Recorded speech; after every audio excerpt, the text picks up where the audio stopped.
If you don't start living like you already exist in a third world country, you're not going to survive what we have facing us in the next 10 years. The United States of America, the US dollar, by all accounts, is going to be wiped out. Some say they'll bring in a digital currency. Others say that they're going to bring in a new world currency. It'll be the end of US supremacy as far as economics go. That means the United States is going to start living more and more like India, Venezuela, Brazil, Cuba, some parts of Asia. And that means that you, as an individual, are going to have to adapt to that new reality in order to survive that existence. I ran into a problem myself, and before I went and repaired this, I wanted to bring you guys along to kind of talk about why and how Kelly and I are adapting to living in a third world country, living in America. We are transitioning from a first world country, from a superpower, from the majority being the haves and the minority being the have-nots, into just the opposite. Now we're starting to equalize, and there are more have-nots than there are haves. There are more people suffering than there ever have been before. Like I said, though, we started as haves. The entire country did. So, like a first world country, Kelly and I have a monitor. We use this monitor at night. You know, our kids, when we're doing a show, when we're doing recording, when our youngest wants to go sleep in a tent, whatever it might be, we will use a baby monitor. So we have this, and it started giving me some problems about a week ago. I looked down at it, did a little inspection, and here's your choice. Here's the new reality. You can either pony up the $80 to go replace this monitor, in this case, the cable, the power cord, or you can attempt to repair it yourself. Of course, doing so, you void all the first world guarantees. You void the warranty. You might wire something incorrectly. You might start a fire. That's just the reality that the rest of the world has to live with. We have been cushioned for so long that the majority in the United States of America don't even know what to look for when they're talking about repairing something of their own. So I wanted to kind of walk you through. I was just sitting here doing this, and Kelly said, you know, why don't you make a video about this? Maybe it could help somebody. I wanted to give that a shot. So this is a solar generator. This particular one is the Kodiak Energy. It's running my solder gun. My soldering gun, and I'll kind of take this back to explain like on 5 levels. Soldering gun, you know, electronics are put together with solder. It's like liquid metal. It holds wiring, holds other bits together. A lot of times, what's going to break in your machine, all the way from your washer and dryer, down to your television, down to your computer, whatever it might be, it could just be a capacitor blows, which is a little unit that holds some energy. It could be a resistor which channels electricity. It could be a little bit of soldering that came off, or just a piece that went bad and you have to repair it yourself. In my case, I had a electrical cord that was behind the bed, and I guess just from normal use, it was jarred enough that the cord actually broke. So I investigated it, and I wanted to see what I thought was wrong with it, what I thought was reparable or what wasn't, before I explored going into finding another replacement for this that I have here, or repurposing something else that I have. So what you have here is some second hands. These allow you to magnify, of course, but also hold on to some electronics without getting your hands on it. Have a Leatherman or a multi-tool. This is an off-brand one that I think cost me all of $8 on a Black Friday like 6 years ago. Wire stripper. I could use the Leatherman for the wire stripper, but I have this in my tub here. This is my electronics tub. Electronics to me just means repairing electronics. Now, some of the stuff that I have in it are things like battery packs, some micro boards, packs of resistors like we were just talking about, some motors and channels, some relays. Now, you can do almost anything with electronics. You can make a lot of the stuff your own, and in fact, that's how they're surviving in third world countries, is they are purchasing something once, and let's face it, in America, things are meant to break. They want to keep you consuming. Consume more. Let's make it for them. Let's charge a lot. Let's have it break in 2 years. Let's make them buy it again. It's the great cycle of the American economy that was. But it is no more. And we have to start thinking, do I really want to spend the, let's face it what it is, 400 pounds of rice? This is 400 pounds of rice right here. Do I want to spend that 400 pounds of rice to get a new one of these? Or do I want to do what I can to repair it? A couple of things that you'll want in your electronics sub. Of course, a soldering gun. You are definitely going to want a glue gun. I don't have to solder this. I could twine the wires together, then hot glue it. The hot glue is insulating. It's going to act just like the protective plastic on the outside of the wire themselves right now. Could do that. Don't necessarily want to do that. I want to make sure that if it's going to go back behind the bed, it's going to continue to get kind of smushed. I want to make sure that it's there, solid, and I don't have to do this again because it was very close to the plug here. If it went any deeper, I'd have to pop this open. It would just be more work, more reality. But a couple of things that you want in your repair kit. Definitely solder. Get as much as you can afford. You don't have to go for the high name brand stuff. I get my stuff on eBay. I go through it like it's water sometimes. You definitely want to be able to see, get a pair of second hands, a little magnifying glass. These are kind of like doubles. So I've got a jeweler's glass here, multi-pack of resistors, hot glue. Now I could just take a lighter. I could twine this together, take a lighter. If I didn't have electronics, if I didn't have the ability to use this, and I would just drip this onto it and kind of mold it around it, and that would suffice. Butane gun. Again, if I don't have access to this, I can use this with some wire on the end, and that's going to replace the tip of this soldering gun. And so I'll use the butane to heat the wire. The wire will melt the solder, and I'll be able to repair it that way. Magnet, that's just for picking up what I drop.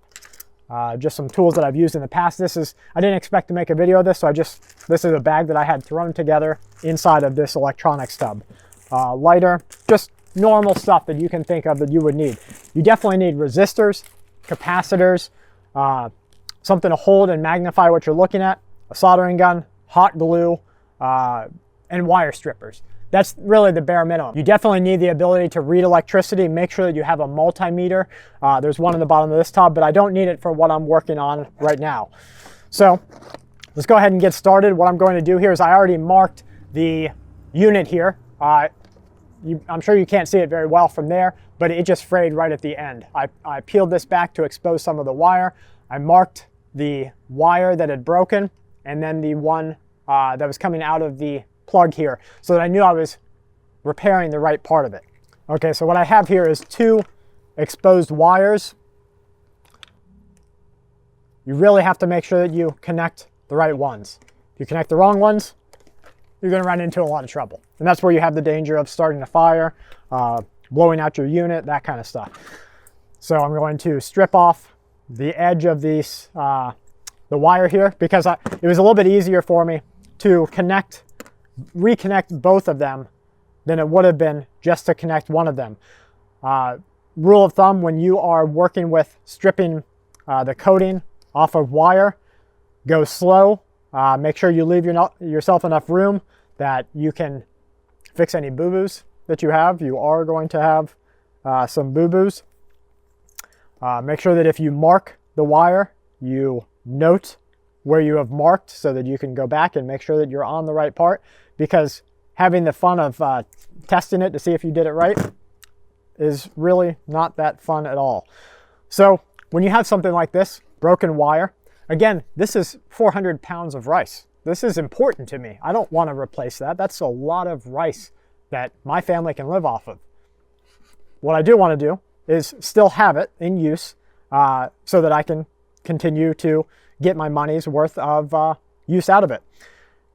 Wiring is real simple. It's about 38 degrees out here right now, so my hands are a bit on the cold side. All you're going to do is twine the wire together as best as you can. You want to make sure that the wire does not overlap onto the opposite side. If it's tricky, just take your time with it.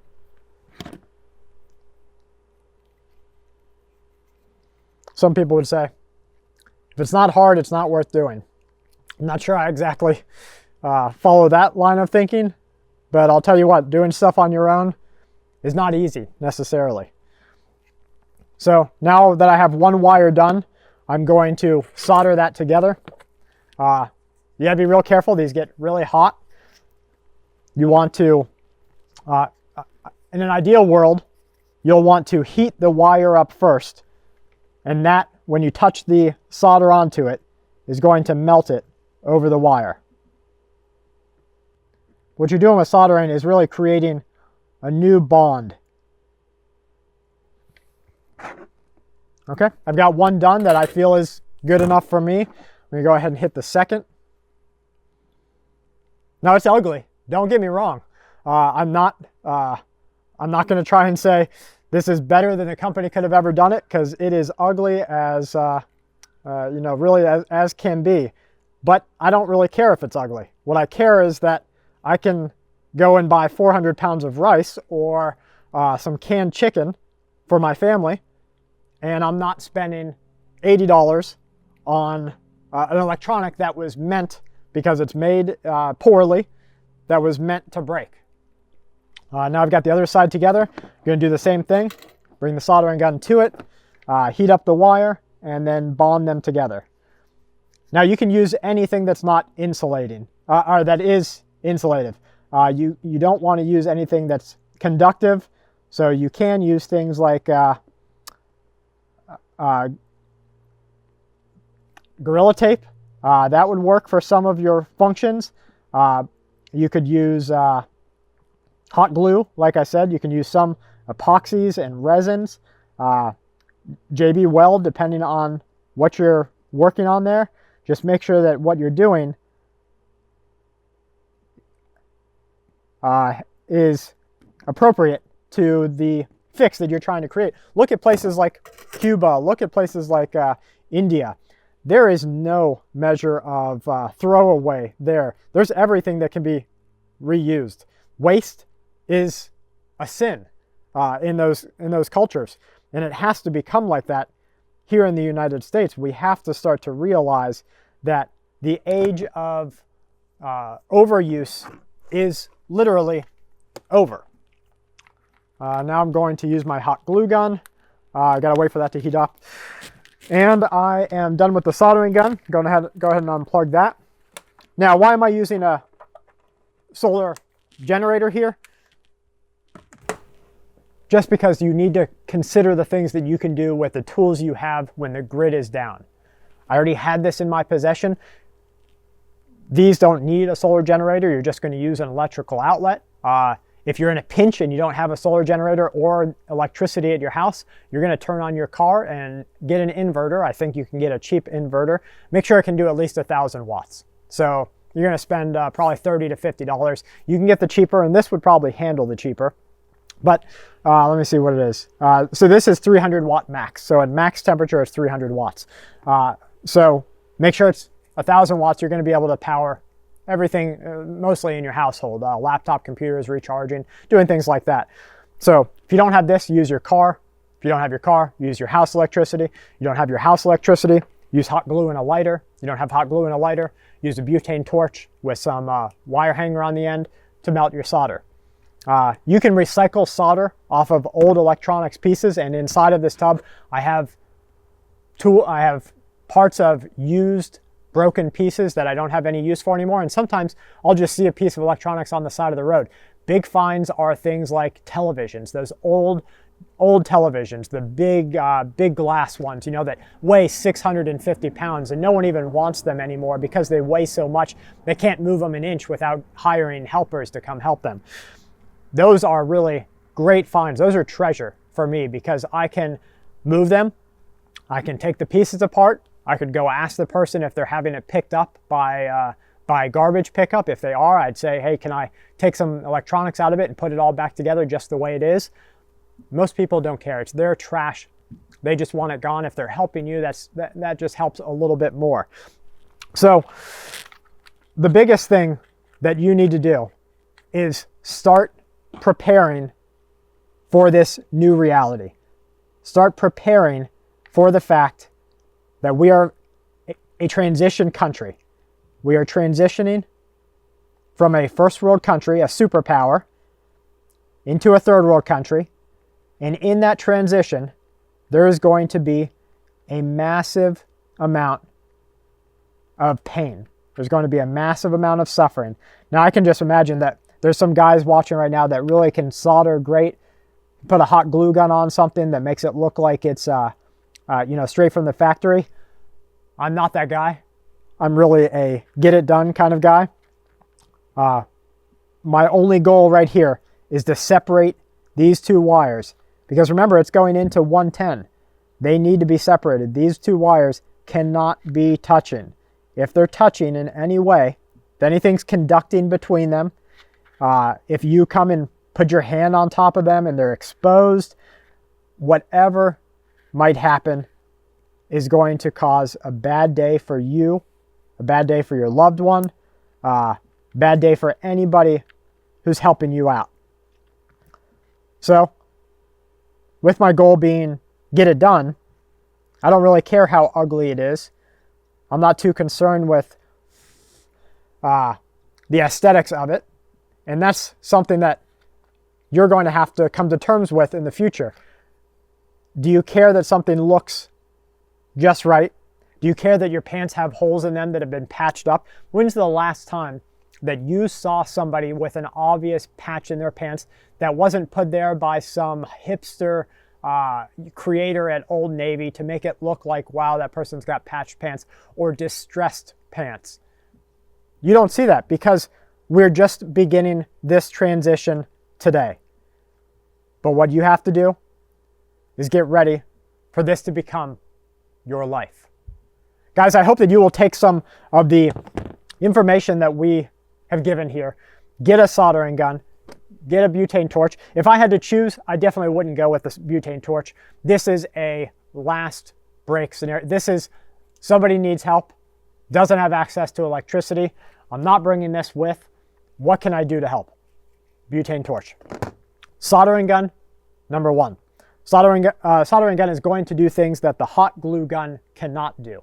It's going to allow me to actually fix electronics, not just mend them, but fix them. So soldering gun is number one. It can be cheap, it can be great. You know the risks there. With soldering gun comes solder. It's not fun to vacuum solder off. My vacuum's in here. You got to melt it first. You're breathing in what could be, especially if it's pre-1990s, you're definitely breathing in lead solder. You want to do it in an open air environment like this. What you're doing is basically melting it. Then you have a little suction cylinder, almost like a needle shot, suctions the solder up, and you can reuse that solder. It's not fun to have to reuse solder, but it will get the job done. So a soldering gun and solder, multi-tool, hot glue gun, some tape, and then everything else you'll be able to repurpose from the items that you need to fix. A special thank you to each one of our viewers for being here with us. Please hit the subscribe button, the bell alert icon, and leave a comment. Let us know what you have fixed. Have you patched your clothes? Are you ready to live in a third world country? Are you ready to accept the new reality that America is changing? Let us know if others that you notice are. Let us know if you have family or friends that you think will not be able to make it in the new America. As always, please stay safe and keep watch.